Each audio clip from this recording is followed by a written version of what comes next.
आप देख रहे हैं देश लाइव, देश की आवाज। अस्सलाम वालेकुम, आदाब, नमस्कार, सत श्री अकाल। देश लाइव में आपका स्वागत है। मैं हूं साहल कुरैशी। दोस्तों, अगर आपने अपना चहीता, अपना खुद का चैनल देश लाइव अगर सब्सक्राइब न किया हो तो सब्सक्राइब कर लीजिए। इजराइल के ईरान पर हमले की झूठी खबर फैलाकर प्रोपेगेंडा चला रहा है दुनिया भर का गोदी मीडिया। ईरान कह रहा है कि हम पर कोई हमला नहीं हुआ है, इजराइल कह रहा है कि हमने हमला नहीं किया है, लेकिन गोदी मीडिया ये कह रहा है कि ईरान पर इजराइल ने बड़ा हमला किया है। जो इजराइल का जो हमला है वो ईरान के न्यूक्लियर प्लांट वाले शहर पर किया गया है, ये गोदी मीडिया दावा कर रहा है।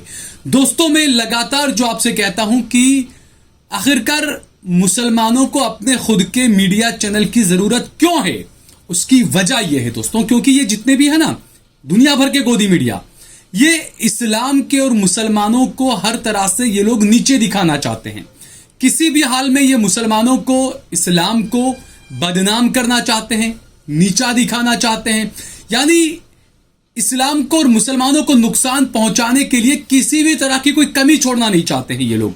इसीलिए मैं बार बार इस बात पर जोर देता हूं कि मुसलमानों को अपना खुद का एक चैनल के बारे में सोचना चाहिए। और मैं हमेशा यह भी कहता हूं कि अगर आपको अपना खुद का चैनल लाना है तो कम से कम 40-50 करोड़ रुपया तो चाहिए आपको एक साल का। तो इसलिए बेहतर यह है कि जो यूट्यूबर्स वगैरह, जो चैनल मिल्लत टाइम्स हैं और भी कई ऐसे यूट्यूबर्स हैं जो वाकई में जो इंसानियत से मोहब्बत करने वाले लोग हैं, जो कलमे की दौलत से मोहब्बत करने वाले लोग हैं, ऐसे यूट्यूबर्स को, ऐसे पत्रकारों को आगे बढ़ाया जाना चाहिए। बहरहाल ईरान कह रहा है कि हमला नहीं हुआ, इजराइल बोल रहा है कि ईरान पर हमला नहीं किया, लेकिन मीडिया में खबर चलाई गई कि इजराइल ने मिसाइलें दागी और हवाला दिया गया अमेरिका का। अमेरिका ने भी कहा कि हमला हुआ है। अब अमेरिका की जो नीति, अमेरिका की जो पॉलिसी, वो काफी शक के घेरे में है पिछले खासकर 10-12 सालों से। वो कहता कुछ है, करता कुछ है। एक तरफ वो कहता है कि हम ईरान के साथ में जंग में नहीं जाना चाहते हैं, हम इजराइल का साथ नहीं देंगे, लेकिन अभी एक बड़ी खबर यह आई कि व्हाइट हाउस ने यह तय किया है कि इजराइल को एक बार फिर से वो हथियारों की बड़ी मदद देने जा रहा है। और हर 2 घंटे के अंदर आखिरकार पेंटागन से, व्हाइट हाउस से ये बयान क्यों आते हैं कि हम ईरान के साथ में जंग में जाना नहीं चाहते हैं? हर 2 घंटे में ये बयान आते हैं, व्हाइट हाउस से ये बयान हर 2 घंटे में जारी किए जाते हैं कि हम ईरान के साथ में टकराव नहीं चाहते, जंग नहीं चाहते। तो इन बयानों की वजह क्या है?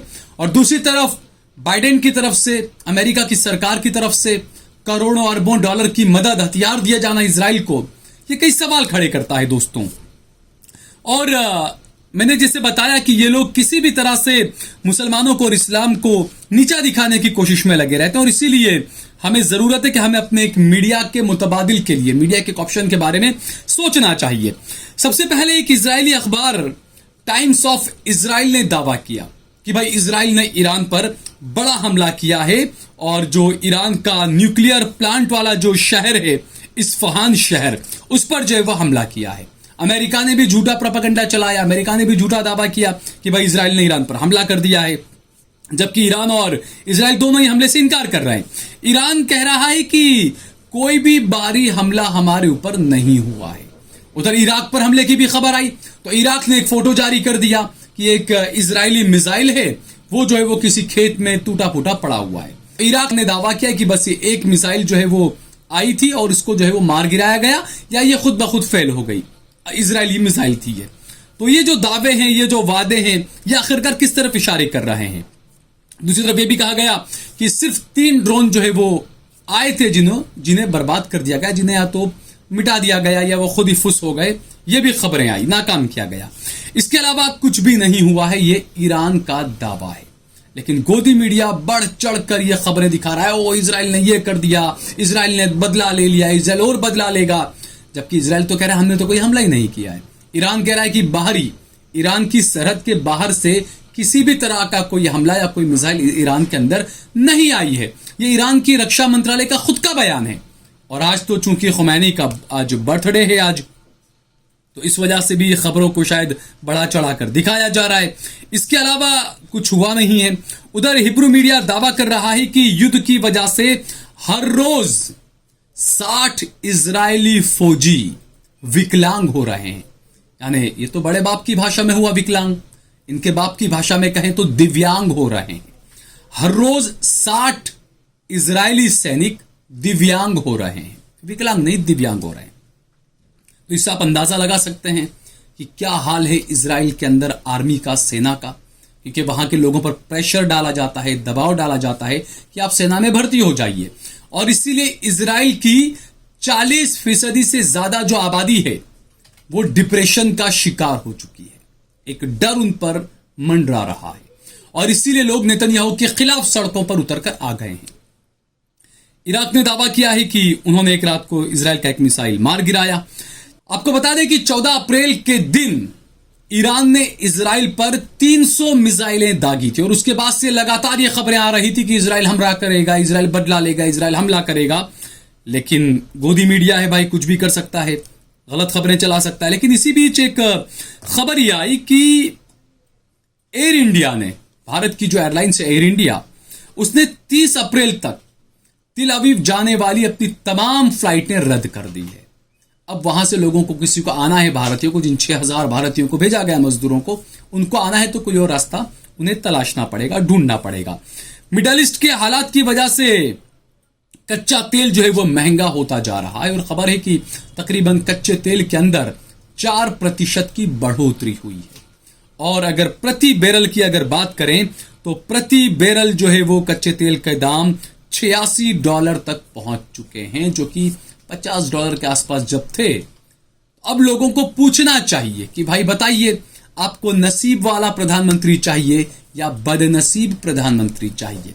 यही तो कहते थे डुग्गल साहब खड़े होकर रैलियों के अंदर कि बताइए भाइयों बहनों, आपको नसीब वाला चाहिए या आपको बदनसीब प्रधानमंत्री चाहिए? तो अब जनता खुद ये तय कर ले कि आपको कौन से नसीब वाला प्रधानमंत्री चाहिए। 400 रुपए सिलेंडर देने वाला चाहिए या 1000 रुपए सिलेंडर देने वाला ज्यादा नसीब वाला चाहिए? आपको 70 रुपए पेट्रोल प्रति लीटर देने वाला प्रधानमंत्री चाहिए या आपको नसीबदार प्रधानमंत्री चाहिए जो 100 रुपए में आपको पेट्रोल देकर अपनी तिजोरियां भर रहा है? मैंने पहले ही कहा था, चुनावी साल है, चुनावी महीने हैं बल्कि ये तो। और जिस तरीके से इजराइल, ईरान, फलस्तीन और मिडल ईस्ट के जो हालात बन रहे हैं, तो यकीनन कच्चे तेल की कीमतें आसमान छुएगी। तो ऐसे में नसीब वाला प्रधानमंत्री क्या करेगा, ये अनभक्तों को ही जवाब इसका देना चाहिए। बहरहाल अब जनता बताए कि नसीब वाला चाहिए या बदनसीब पीएम चाहिए उन्हें। उधर हमास नेता इस्माइल हानिया ने ईरान और हिजबुल्लाह का शुक्रिया अदा किया है। हानिया ने कहा है कि उन लोगों का शुक्रिया अदा करने से नहीं चूक सकता जिन्होंने जंगजुओं को धन और हथियार मुहैया कराए, और ईरान ने कोई कसर नहीं छोड़ी। यह खुद बयान इस्माइल हानिया ने दिया है, यानी ईरान का भी शुक्रिया अदा किया है इस्माइल हानिया ने। उधर अमेरिका ईरान पर कई बड़े प्रतिबंध लगाने की तैयारी कर रहा है। वहीं इसी बीच खबर यह भी आई कि चीन ने सबसे ज्यादा, चीन और ईरान का जो पेट्रोल का जो कारोबार चल रहा है वो अपने रिकॉर्ड स्तर पर पहुंच चुका है। पिछले सालों में या पिछले महीनों में ईरान ने जितना एक्सपोर्ट किया तेल, उससे ज्यादा इस महीने इन कुछ दिनों में जो है वो एक्सपोर्ट किया गया। और सबसे ज्यादा चाइना के साथ में उसका जो ट्रेड है पेट्रोल का, कच्चे तेल का, वो जो है वो एक रिकॉर्ड स्तर पर पहुंच चुका। और शायद इसीलिए अमेरिका परेशान हो रहा है कि चाइना इतना सारा पेट्रोल ईरान से ले रहा है। क्योंकि आपको तो ये है कि अब्दुल को तो हर तरह से परेशान करना है, माली तौर पर, अर्थव्यवस्था के तौर पर, हर तरह से आपको अब्दुल को परेशान करना है। लेकिन अब्दुल के चचेरे भाई बिनयामिन नेतन्याहू के वहां पर भी सारे के सारे परेशान हो रहे हैं। ये दावा किया जा रहा है इजरायली न्यूज की तरफ से कि अर्थव्यवस्था जो है वो बिल्कुल गर्क में बैठ चुकी है, महंगा, अर्थव्यवस्था चरमरा गई है। ये इजरायली मीडिया ने दावा किया। इजराइल की अर्थव्यवस्था चरमरा रही है और महंगाई आसमान छू रही है और मकान महंगे हो रहे हैं। युद्ध की वजह से सबसे बुरा समय अभी आगे बाकी है, ये इजरायली मीडिया दावा कर रहा है। तो भाई बड़ा बाप तो वहां कुछ और बता रहा है और यहां पर आपके अब्बाजान आपको बता रहे हैं कि पाकिस्तान भीख मांग रहा है, पाकिस्तान में आटा महंगा हो गया। अरे अनभक्तों, आप जिसके लिए कहा करते थे क्या स्टैंड विथ इजराइल, उस इजराइल में आटे के दाम भी पता कर लें, पाकिस्तान को लेकर खुश ना हो आप। तो ये जो तमाम चीजें हैं ये कई सवाल खड़े करती है। भारत के चुनाव में पाकिस्तान के आटे की कीमतों पर बात हो रही है। आप सोचिए, भारत के चुनाव में भारत का जो युवा बेरोजगार बैठा है उस पर बात नहीं कर रहे हैं प्रधानमंत्री जी। बहरहाल इजरायली मीडिया जो दावे कर रहा है कि अर्थव्यवस्था चरमरा रही है, महंगाई आसमान छू रही है, भारतीय मीडिया क्या कर रहा है वो हम सब देख ही रहे हैं। हर 2 घंटे के अंदर व्हाइट हाउस की तरफ से बयान बार बार आता है कि हम जो है वो, बाइडेन की तरफ से भी बयान आया इस तरह के सारे कि हम जो है वो ईरान के साथ में युद्ध को वाला टकराव नहीं चाहते हैं। तो आने वाले दिनों में और क्या क्या होगा और किस तरीके से गोदी मीडिया जो फेक न्यूज चला रहा है, जो आलम इस्लाम के खिलाफ जो प्रोपेगेंडा चला रहा है, इस प्रोपेगेंडा की हवा निकालने के लिए हम जैसे कुछ पत्रकार होने चाहिए और उन्हें बल दिया जाना चाहिए। अगर आपको ये वीडियो पसंद आया हो तो इस पर कमेंट करें, लाइक करें। और दूसरी एक और बात कि ये जो यूट्यूब भी है ना आजकल, ये भी थोड़ा सा करने लगा है कुछ अपना, क्योंकि फेसबुक ने तो हमारे आपके अपने देश लाइव के पेज को मोनेटाइजेशन से हटा दिया है। और आप व्यूज देख सकते हैं कि जो लाइव में मुझे 8 लाख 9 लाख व्यूज आते थे फेसबुक पर, अब वो 100-200 व्यूज रह गए हैं।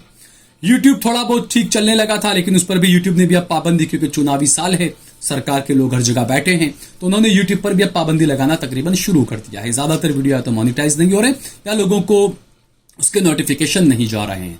ऐसे में रंबल, क्योंकि हमने देखा पिछले कई सालों के अंदर या कुछ महीनों के अंदर कई सारे यूट्यूब चैनल भारत सरकार ने बंद करवा दिए, तो हो सकता है आपका अपना चैनल देश लाइव भी शायद बंद करवा दिया जाए।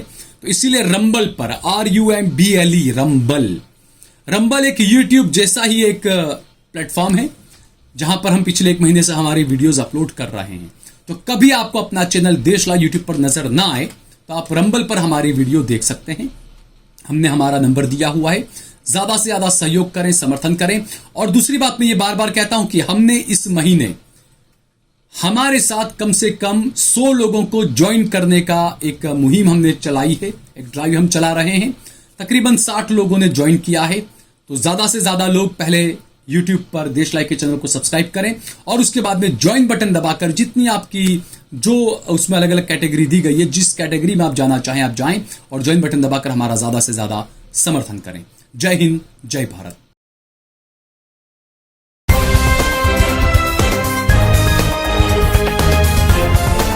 देश और दुनिया की तमाम छोटी और बड़ी खबरों के लिए हमारे चैनल को सब्सक्राइब करना न भूलें और बेल का बटन जरूर दबाएं।